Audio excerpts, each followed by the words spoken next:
Welcome to the Washington Week Extra. I'm Robert Costa. Let's pick up our conversation where we left off, talking about a year like no other. Joining us are three of the best reporters of the nation. Weijia Jiang, White House correspondent for CBS News. Errin Haines, editor-at-large for the 19th.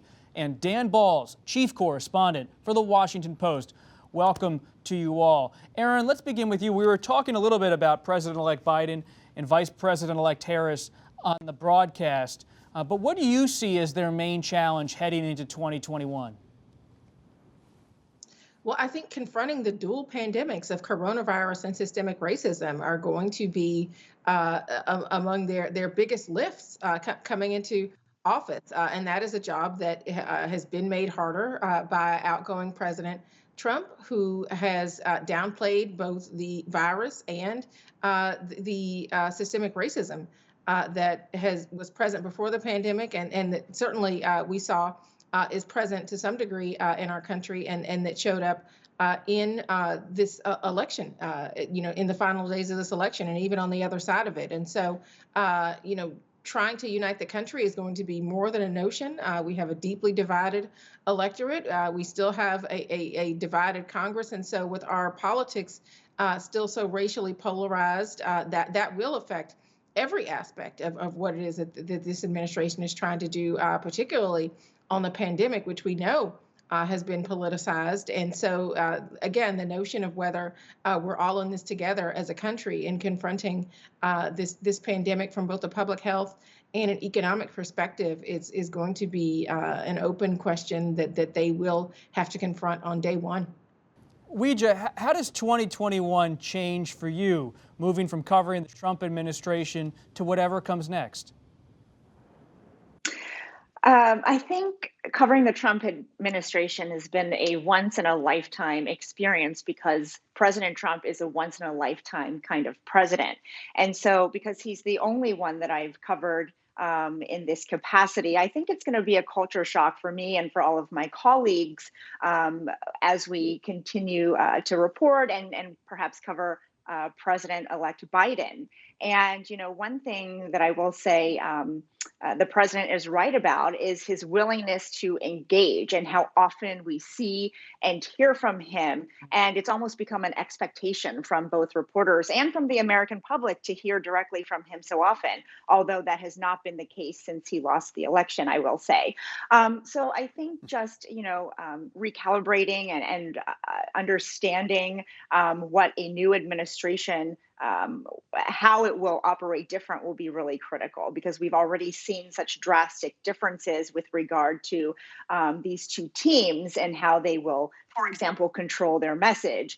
And so I think, we're all in for a change, a big one. And even though we say now that we're expecting it, it's going to be different when we actually are practicing it. Because again, I think we'll have to change some of our habits, such as screaming out questions that President-elect Biden has already communicated he is not a fan of. And just to be clear, when I said whatever comes next, of course, President-elect Joe Biden is the president-elect. I meant whatever comes next for you in your reporting journey, yes. Weijia. Balz, when you look at the Biden team, do you see a return of the establishment? Well, I do in one sense. Certainly there are quite a few familiar faces, people who have had experience in the Obama administration, people who had experience in the Clinton administration back in the 1990s. So there is a great deal of familiarity. But this is the most diverse cabinet and senior officials in the White House that we've ever seen. I mean, the president-elect has been good on that promise to be reaching out to new people. Now, there's been grumbling from this group or that group that they're not fully represented, and President-elect Biden has continued to insist that wait, let me finish the job and then you'll see. But so it is a combination of a return of the establishment, but with a greater diversity. And I think that will make for a very interesting mix within the administration. I mean, one thing we know about the Democratic Party today, which is different than it was even at the time when President Obama got elected, is that this is a party that's much more driven at the grassroots. It is a party in which the diverse voices are demanding representation and a seat at the table, and they are now likely to get that, and that mix within the administration is likely to produce some different things and some unpredictable things. So it will be an interesting management job for President Biden to put his own stamp and yet to let others flourish and to suggest directions that he might not initially be thinking about going. As we finish our discussion here tonight, I want to quickly go around our virtual table and ask each of you a question. As you look back at this year of news and headlines, which story do you believe deserved more attention? Errin, we'll begin with you.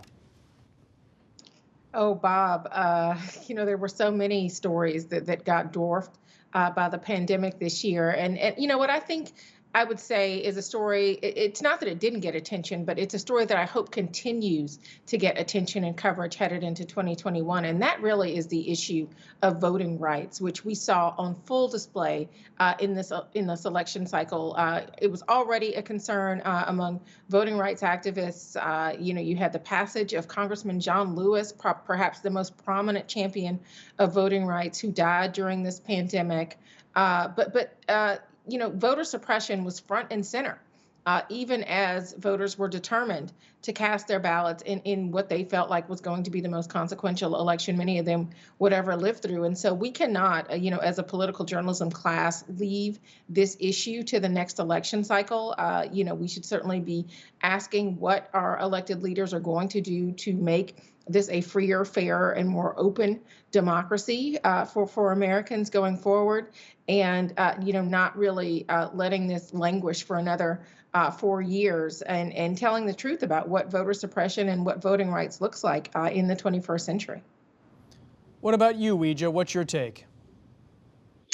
Bob, I hate this question because there are so many stories that, probably should have gotten a lot more attention because they were on the periphery of the pandemic, of racial inequality, but somehow just got weaved into them. But certainly, I think we need to pay a lot of attention to the relationship between the U.S. and China and how this pandemic has completely reshaped it. In some ways uprooted it, given the way this administration has vocalized their thoughts about Beijing. And I think that, in recent days, we've seen coverage of Attorney General Barr leaving the administration, but I think it deserves a much deeper dive to look at the relationship between Barr and Trump, because the decisions out of the Justice Department set such critical precedents and have such power. And, I think it's worth looking at, the evolution of their relationship, with Barr at some points being accused of carrying water for President Trump, and then ending with 4 or 5 really extreme contradictions of what the president is saying when it comes to election fraud, with investigating Hunter Biden, with removing voting machines, and of course, with blaming Russia for the massive hacks that we are dealing with.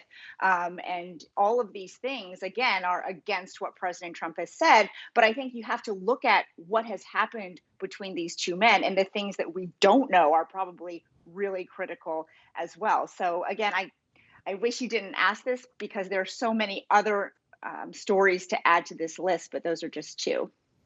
Dan Balz?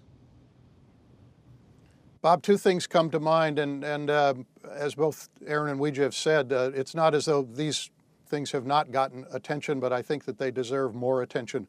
One is worrisome, and that is the impact that this pandemic and the economic collapse has had on children.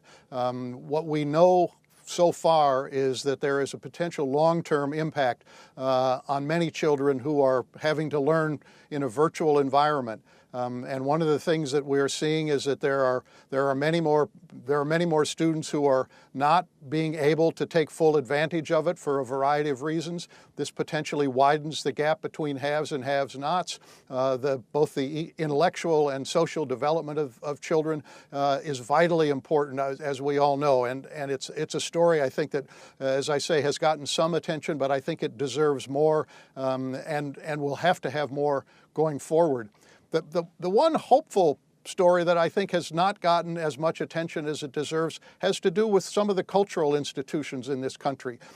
These are, whether it's theaters or, symphonies or, various things that rely on audiences, both for their revenue and for the sense of the performance.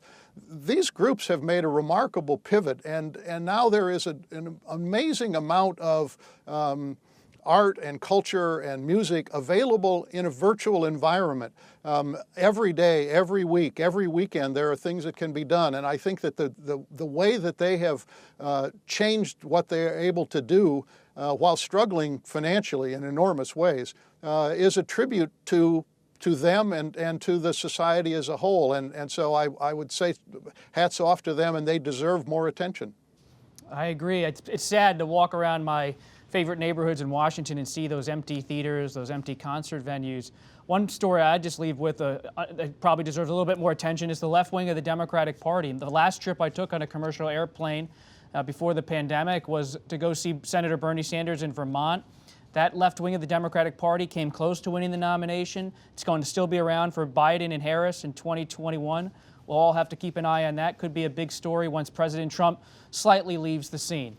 But we'll leave it there for tonight. Many thanks to Weijia, Errin, and Dan for their always thoughtful insights. And thank you all for joining us. Make sure to sign up for the Washington Week newsletter on our website. We'll give you a behind-the-scenes look into all things Washington and Washington Week. I'm Robert Costa. Happy holidays, and see you soon.